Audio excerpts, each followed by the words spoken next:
Tak terbatas kasih-Mu ya Tuhan. Sungguh kami bersyukur, berterima kasih untuk itu semua, di mana Engkau telah memberikan kasih itu kepada kami dengan pengorbanan-Mu di kayu salib, menunjukkan demikian dalam kasih-Mu pada kami ya Tuhan. Terima kasih untuk itu semua, dan pagi hari ini kami siap membuka hati kami untuk mendengar firman-Mu, dan kemudian kami dengan segenap hati kami melaksanakan apa yang Kau kehendaki ya Tuhan, dan singkapkanlah secara pribadi apa yang Kau kehendaki kepada kami masing-masing di pagi hari ini dan di saat tahun baru ini ya Tuhan. Kami akan memulai tahun baru ini, tahun 2022, dengan lebih sungguh-sungguh ingin mengenal Engkau secara pribadi dan benar-benar menjadi saksi-Mu yang hidup dalam lingkungan kami sehari-hari ya Tuhan.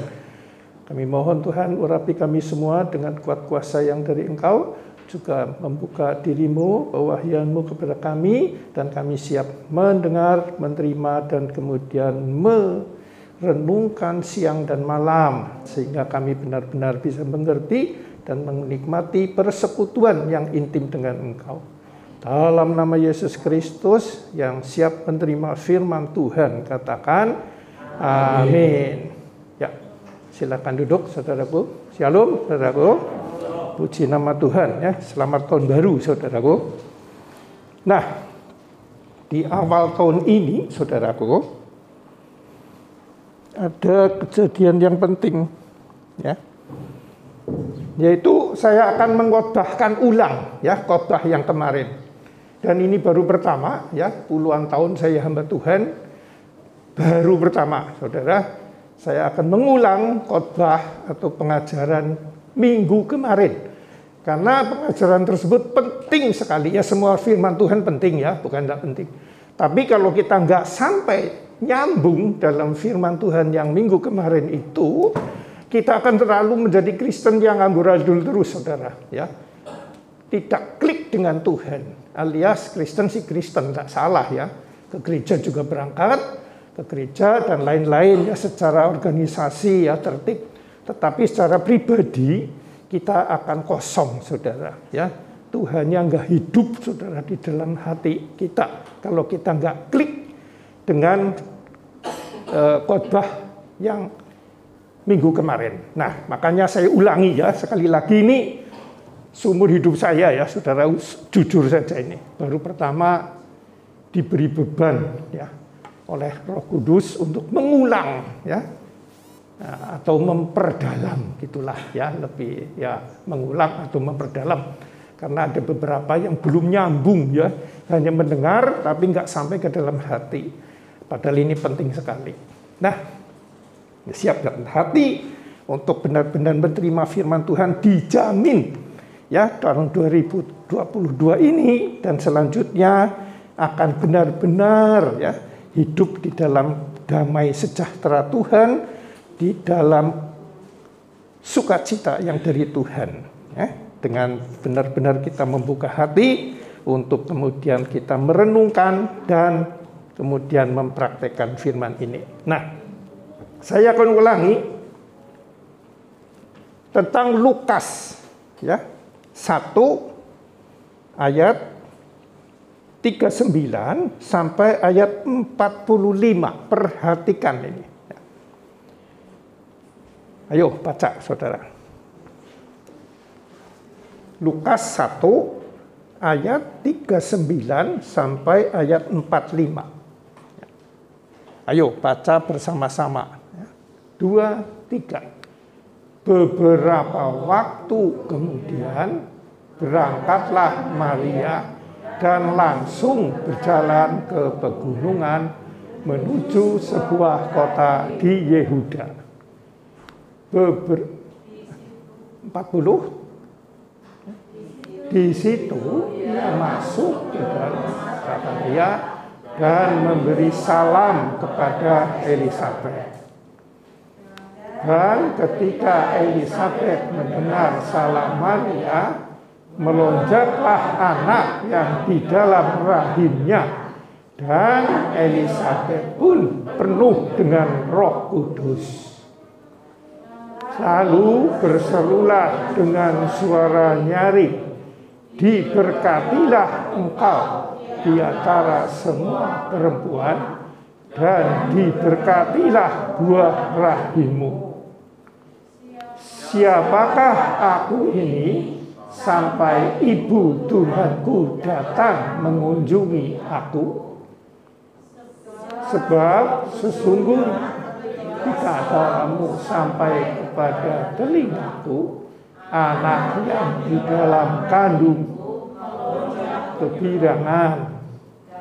Dan berbahagialah ia yang telah percaya, sebab apa yang dikatakan kepadanya dari Tuhan akan terlaksana. Amin.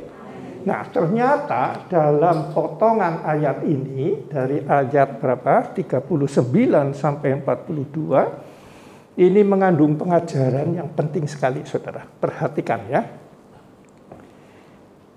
Beberapa waktu kemudian berangkatlah Maria dan langsung berjalan ke Yehuda. Di situ ia masuk ke rumah Zakaria dan memberi salam kepada Elisabet. Ya. Dan ketika Elisabet mendengar salam Maria, melonjaklah anak yang di dalam rahimnya, dan Elisabet pun penuh dengan Roh Kudus. Ya. Jadi ini kisahnya ini Yesus, bukan Yesus ini, Maria yang mengandung bayi Yesus datang berkunjung kepada Elisabet, ya, di mana Elisabet pun yang mandul itu sedang hamil, ya. Nah, di sini disebutkan bahwa Maria berkunjung ke rumah Elisabet dan memberi salam. Yang hebat adalah waktu Maria memberi salam, bayi dalam kandungan Elisabet bergejolak, saudara. Ya, ada respon, saudara. Ada tanggapan atas apa yang diucapkan, yaitu salam dari Maria. Nah, ini penting sekali, saudara. Kejadian ini ya sama dengan di Lukas 24, saudara. Perhatikan, inilah tanda-tanda orang yang lahir baru, saudara. Ya, coba sekarang, ya. Lukas 24 ayat 10. Ya. Waktu ia duduk makan dengan mereka, ia mengambil roti, mengucap berkat, lalu memecah-mecahkannya dan memberikannya kepada mereka. Ketika itu terbukalah mata mereka dan mereka pun mengenal dia, tetapi ia lenyap dari tengah-tengah mereka. Kata mereka seorang kepada yang lain, bukankah hati kita berkobar-kobar ketika ia berbicara dengan kita di tengah jalan, dan ketika ia menerangkan kitab suci kepada kita. Jadi jelas, saudara, apabila kita benar-benar sudah lahir baru, sudah percaya Tuhan, saudara, pasti ada respon yang khusus di sini, saudara. Kalau kita benar-benar mendengarkan firman Tuhan yang murni, roh kita, kalau sudah lahir baru ya, atau sudah lahir baru tapi akhirnya terbawa dunia, yaitu mati lagi, ya, artinya bantut. Nah, nanti ada caranya supaya tumbuh lagi. Karena banyak kisah di saat berapa puluh tahun yang lalu, orang tersebut bergairah sekali dengan Tuhan, ya, dan segala sesuatu itu indah, ya, bersama Tuhan, ya, ada kontak terus. Suatu saat dia lenyap. Nah, kenapa begitu? Kepengaruh hal-hal duniawi dan kedagingan, dan mungkin diajarkan kepada hal-hal yang bukan murni rohani, murni Tuhan, tetapi menjadi karena berkat rohaninya atau berkat duniawinya, maka lama-lama orang tersebut itu menjauh dari Tuhan. Nah, yang benar ini adalah kontak, saudara. Ya. Seperti sekarang, saudara dengar gini, kalau dengan hati pasti ada getaran, saudara. Ya, seperti bayi dalam kandungan, ya, dalam kandungan Elisabeth bergetar, saudara. Termasuk juga 2 orang Emmaus itu saat Tuhan berjumpa dengan mereka dan menerangkan kitab suci, hati mereka berkobar-kobar. Jadi adalah sesuatu hal yang terbalik apabila kita menyembah Tuhan atau apabila kita sedang membaca firman malah ngantuk, saudara. Nah, itu terbalik, saudara. Ya, terbalik dengan kitab ini. Mungkin saudara mungkin juga kelelahan satu sekali, atau kedua mungkin saudara belum klik dengan Tuhan. Jadi hanya di otaknya saja, amin, aku mati masuk surga, aku percaya Tuhan. Nah, kalau seperti itu, dengar firman begini nggak ada getaran, saudara. Dan juga saat baca firman juga ngantuk. Maka paling terkenal ada satu obat tidur yang katanya zaman dulu itu, sebelum saya benar-benar kenal Tuhan, terkenal sekali. Katanya gini, kalau kurang tidur, nggak bisa tidur, bacalah Alkitab, firman Tuhan. Nanti nggak lama jadi tidur. Nah, ternyata setelah klik dengan Tuhan terbalik, saudara. Semakin baca, semakin berkobar-kobar. Ya, semakin nyembah dengan hati, semakin nggak senang, nggak pengen tidur, saudara. Ya, artinya ada suatu keindahan, ya, saling mau saut menyaut, saudara, saling menanggapi. Nah, jadi pertama ini perhatikan, ya, kalau benar-benar kita sudah lahir baru dan hidup baru, pasti ada satu kesinambungan dalam hubungannya dengan Tuhan. Ya, khususnya kalau ketemu dengan anak-anak Tuhan yang dalam rohaninya, ini ada getaran, saudara. Ya, saya pernah berapa kali berjumpa, ya, dengan orang-orang tertentu, ya, di dalam hati itu kerasa ada kesaksian, wah ini dalam ini hubungannya dengan Tuhan. Ya, jadi yang pertama begitu. Ya. Jadi kalau memang saudara masih hambar, bertobatlah. Ya. Sayang, saudara, waktu yang saudara buang atau kita buang dengan menyia-nyiakan kehadiran Tuhan. Dalam hal ini Maria mengunjungi Elisabeth. Ya. Bayi dalam kandungannya bergejolak. Ya, jadi pertama seperti itu. Lalu berseluruh dengan suara nyaring. Ya, Elisabeth berseru, diberkatilah engkau di antara semua perempuan dan diberkatilah buah rahimmu. Ya, ada rasa syukur yang tidak terhingga bahwa luar biasa sekali. Tuhan Yesus mau mengunjungi dia. Dalam hal ini Elisabeth. Yaitu termasuk kandungan itu bergejolak. Kita pun sama, saudara. Kalau sudah benar-benar nerima Tuhan, ada rasa syukur, saudara, yang tidak bisa dibuang. Saudara. Dan rasa syukur kepada Tuhan. Melalui hambanya, aku menjadi mengenal, percaya penuh mengenal secara pribadi Allah yang demikian mengasihi aku. Melalui mati dan bangkitnya dia, dosaku telah diampuni. Ya, dia sebagai juru selamatku, ya, dan dia sebagai hidupku. Aku bersyukur sekali. Bersyukur melampaui segala hal dunia. Ya, sungguh, saudara, yang melampaui apapun yang ada di dunia ini.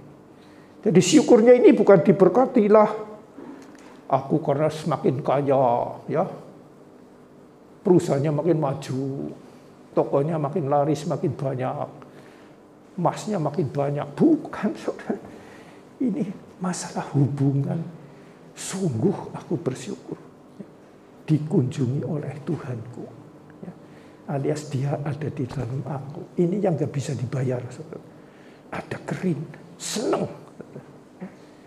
Sungguh loh, saudara, bukan berarti kita nggak perlu uang, bukan berarti nggak perlu yang lain-lain di dunia, perlu. Tapi bukan nomor satu. Yang nomor satu adalah kunjungan Tuhan. Yaitu sekarang kehadiran Tuhan di dalam hati kita. Ini yang luar biasa. Ya. Tidak ada rasa syukur yang melampaui hal ini. Ya, jadi kedua adalah itu. Tinggal saudara mulai cek dan recheck apakah sudah mengalami itu. Ya. Karena ini jelas pertemuan antara bayi Yesus dengan bayi siapa ini, anak daripada Elisabet. Ya. Nanti namanya Yohanes, ya, Yohanes Pembaptis. Nah, lalu berseluruh dengan suara nyaring, diberkatilah engkau di antara semua perempuan dan diberkatilah buah rahimmu. 43. Siapakah aku ini sampai ibu Tuhanku datang mengunjungi aku? Ada rasa, wah dahsyat sekali ya. Orang seperti saya amburadul, kacau balau, yang dulu sering menghina Tuhan, kok dikunjungi Tuhan ya. Sehingga aku menjadi percaya. Ya. Jadi percaya di dalam Kristen ini bukan percaya dengan kemauan sendiri. Ada kunjungan Tuhan. Ya. Dia yang masuk datang ke dalam hati kita. Sehingga kita percaya. Bukan karena dari kecil Kristen jadi oh aku udah Kristen. KTP-nya benar. Tetapi kalau belum mengakui bahwa ini semua karena kasih karunia. Dia mau masuk mengunjungi aku sehingga aku percaya. Ya, harusnya seperti itu. Bukan karena kehebatan sering baca atau kuliah yang sudah lulus berkali-kali, bukan. Tapi kesadaran rohani bahwa puji Tuhan ini semua anugerahnya sehingga aku bisa percaya. Nggak bisa dibayar dengan uang, ya, nggak bisa diusahakan oleh diriku. Saya hanya menanggapi itu saja. Nah itu harusnya seperti itu, saudara. Jadi tidak ada rasa bangga, tidak ada rasa sombong, saudara. Tidak ada rasa, saya lebih. Bukan. Kekristenan yang benar, saudara, semakin dia dekat Tuhan, semakin egonya lepas. Karena dia hanya memuji, memuliakan Tuhan dengan segenap hatinya. Aku nggak bisa apa-apa. Ini semua Tuhan yang berkarya. Aku hanya menanggapi dengan percaya. Jadi kalau rasanya saya lebih hebat dengan si B, atau saya lebih setia daripada si B, si C, si D, itu semua pemikiran duniawi. Kalau rohani itu fokusnya ke Tuhan. Puji Tuhan, sebetulnya aku pun sama dengan mereka. Nah, cuma engkau mengunjungi aku dan aku merespon. Itu saja, nggak ada jasanya apa-apa, saudara. Ya. Jadi jangan sok hebat, saudara. Ya. Baik yang belum klik maupun yang sudah klik, karena bahaya sekali. Kalau sampai kita sudah klik, rasanya hebat. Nah ini kacau sekali nanti. Ya, jadi hargailah ya. Tuhan melampaui segalanya. Ya, itulah ya. Urut-urutannya, saudara. Kalau benar-benar ngerti ini, ya, saudara akan hidup dengan damai sejahtera ilahi. Ya, dan kasihnya terus-menerus mengalir dalam hidup kita. Ya. Nah, ayat 44. Sebab sesungguhnya ya, ketika salammu sampai kepada telingaku, anak yang di dalam rahimku melonjak kegirangan. Ya, yaitu diulang lagi. Ada respon. Ya, ada respon dan ada suatu kegirangan. Dan rindu, ya, terus ada persekutuan. Ya, dengan girang, otomatis kepengen bersekutu terus. Jadi kalau tidak ingin bersekutu, ya ini diragukan. Ya. Persekutuan ini dalam arti persekutuan rohani ya saudara, bukan persekutu pergi sana, pergi sini, makan, minum, ke rumah makan, ya Walaupun itu nggak salah, tapi yang dimaksud rohani itu persekutuan roh. Karena orang tersebut punya roh yang sama, yaitu Roh Kudus. Yang tadi seperti itu waktu dijelaskan berkobar-kobar. Ya, jadi bukan salah kalau kita bergabung, makan bersama, dan yang nggak salah. Tetapi kunci dari segala sesuatu, kalau kita benar-benar sudah klik dengan Tuhan, adalah persekutuan roh jauh melampaui persekutuan pribadi kita. Amin? Nah, ini perlu sekali, saudara. Ya. Perlu sekali mengerti hal ini. Ya. Ada respon kalau kita benar-benar saling sudah klik dengan Tuhan. Ya. Dan berbahagialah ia yang telah percaya, sebab apa yang dikatakan kepadanya dari Tuhan akan terjadi. Nah, kalau kita sudah melewati urutan yang tadi itu, ya, yang dari ayat 39 sampai 44 sudah dilewati, nanti kita akan menjadi orang yang bahagia sejati. Nah, ini bahagia bisa sejati, bisa bahagia tidak sejati. Ya, bahagia yang tidak sejati adalah bahagia yang bukan dari Tuhan, tetapi yang dari dunia ini. Ya, contohnya, ya macam-macam lah, ya, hal duniawi, ya, yang mungkin hartanya makin banyak atau ya macam-macam yang lain, ya. Mungkin anaknya diterima di sekolah yang populer, wah bahagia sekali. Nah itu tidak kekal. Suatu saat akan lenyap, akan datang lagi yang lain. Ya, semakin kurang.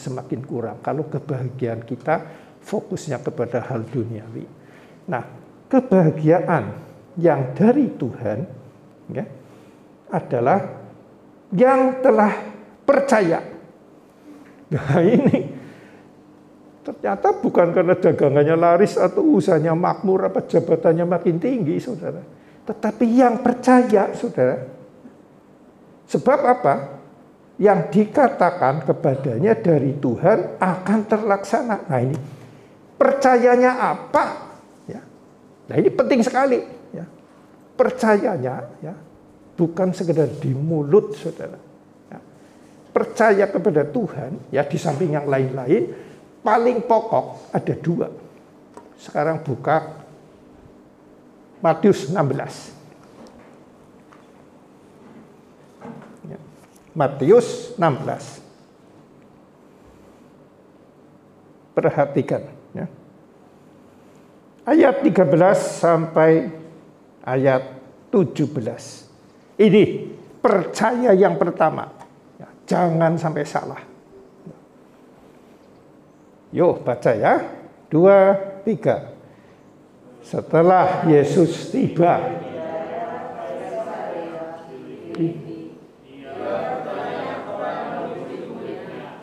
kata orang, siapakah anak manusia itu? Jawab mereka, ada yang mengatakan Yohanes Pembaptis, ada juga yang mengatakan Elia, dan ada pula yang mengatakan Yeremia atau salah seorang dari para nabi. Lalu Yesus bertanya kepada mereka, tetapi apa katamu, siapakah aku ini? Situ dulu, ya. Jadi tadi jelas para murid ditanya, siapakah aku ini? Yesus bertanya. Dijawab bahwa Yesus itu sama dengan nabi. Betul kan? Salah satu dari para nabi. Nah, ayat 14, coba mundur sebentar.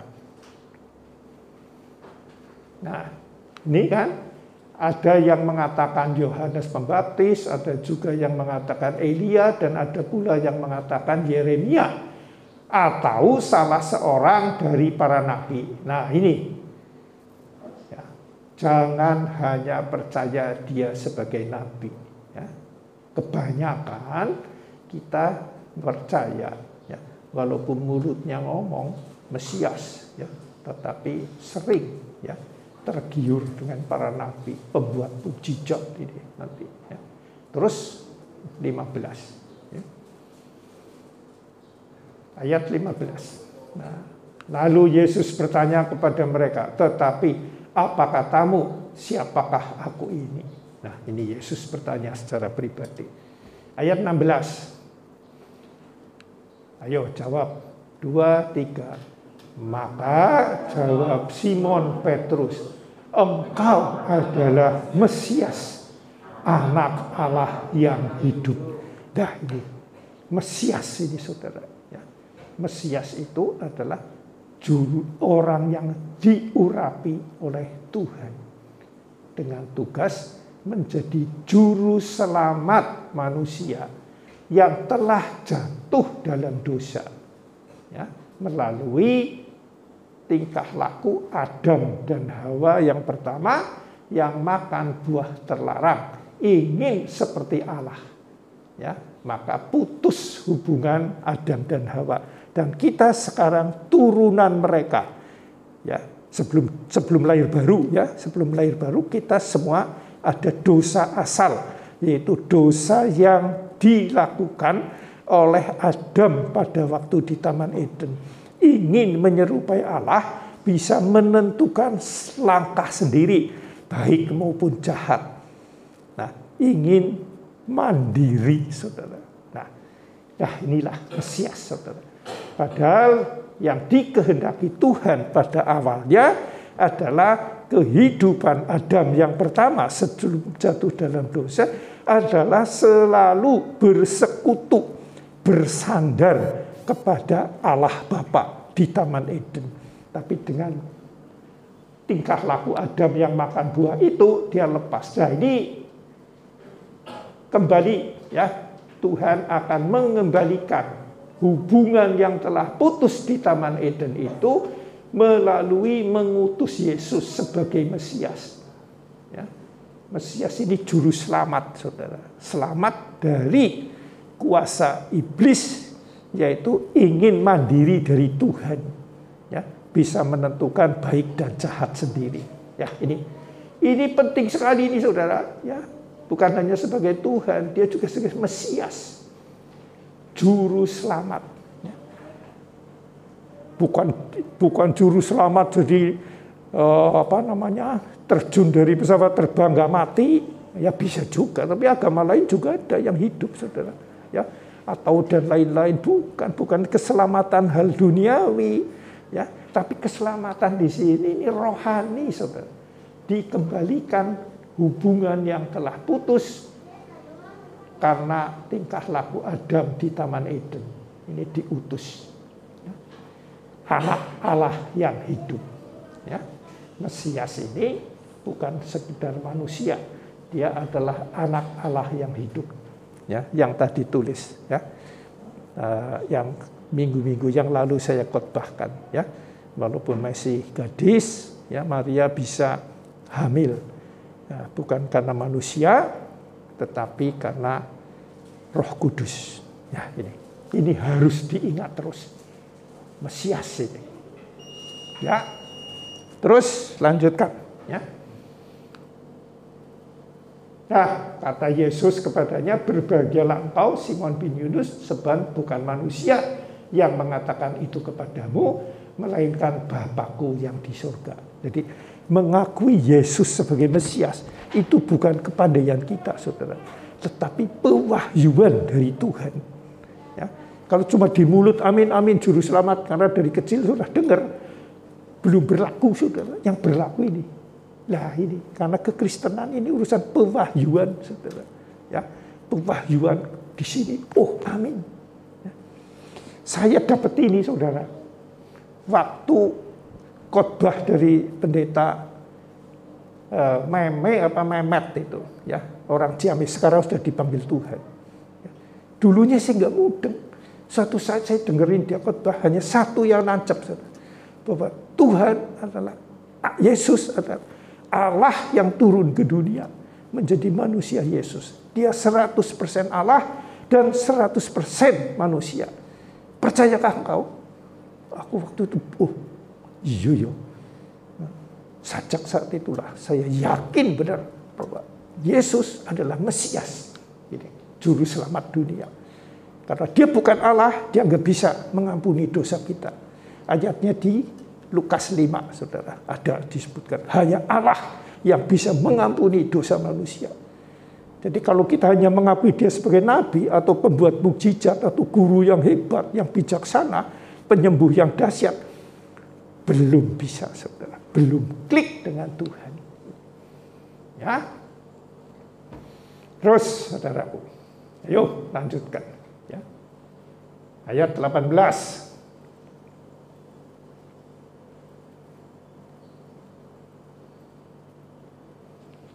Dan aku pun berkata kepadamu, engkau adalah Petrus, di atas batu karang ini aku akan mendirikan jemaatku, dan alam maut tidak akan menguasainya.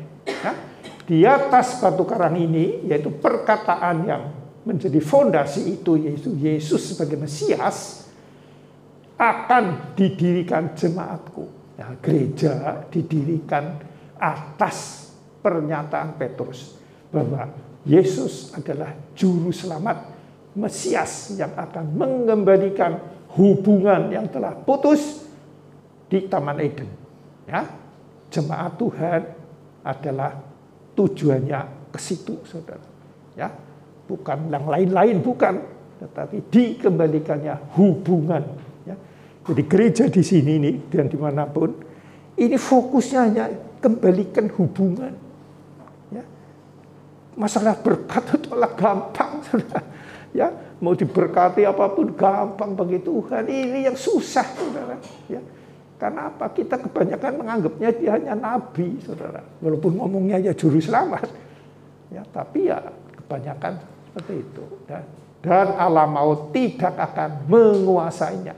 Ya, alam kematian ini alam maut tidak akan menguasainya. Jadi nggak ada istilah stres, jenuh, bebah hidup, bosan di rumah, nggak ada, saudara. Ya, selama klik dengan Tuhan, dimanapun kita berada, alam maut tidak. Alam maut ini ya suasana yang nggak enak, ya, dan ujung-ujungnya kematian, saudara. Ya, yang stres, berdedek, benci, bosan di rumah, bosan dengan istri, bosan dengan suami, ya, dan lain-lain lah, bosan-bosan. Ya, suasana yang nggak enak. Gampang marah, gampang benci, yang seperti itu. Maut ini yang didatangkan dari alam maut, dari karakter iblis, ya. Tidak akan menguasainya. Ya, ada damai, sejahtera, senantiasa. Ya, itulah yang harus kita alami, saudara. Ya. Nah, itu percaya yang pertama. Nah, ya, berhubung waktunya habis, saudara, akan saya lanjutkan minggu depan. Ya, nanti akan hebat sekali kita. Ya, dalam arti hebat Tuhan yang hebat, kita yang meresponi. Nanti kita akan alam maut. Ya, jadi nggak ada istilah yulah. Bukan nggak boleh pergi dolan-dolan, boleh lo ya. Saya ngomong bukan fanatik di rumah terus, enggak. Tapi beda sekali. Ya, nggak ada jenuh. Diajak dolan ya mau, ayo pergi makan ya mau. Tapi hatinya ini tetap ya, ada Tuhan. Maka alam maut ini tidak akan menguasai.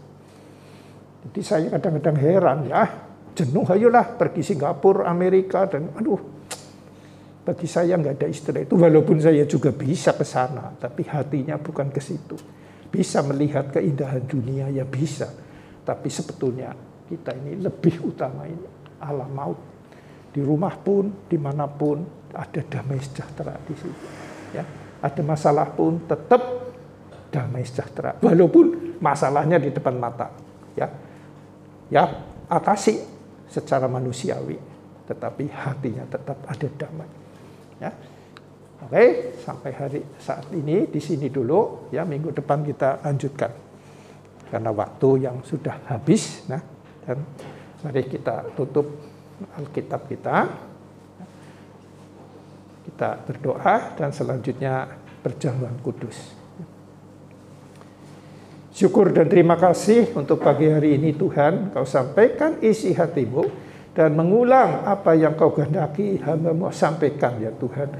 Karena Engkau tahu ada beberapa orang anak-Mu di tempat ini yang mungkin belum klik, belum nyambung dengan apa yang Kau kehendaki. Kami ketahui ya Tuhan, atau kami percayai bahwa Engkau adalah Mesias, Juru Selamat dunia yang melepaskan kami dari hukuman kekal maupun dari persekutuan kami dengan kuasa kegelapan yang diwarisi oleh Adam yang di Taman Eden itu ya Tuhan, yang telah makan buah terlarang.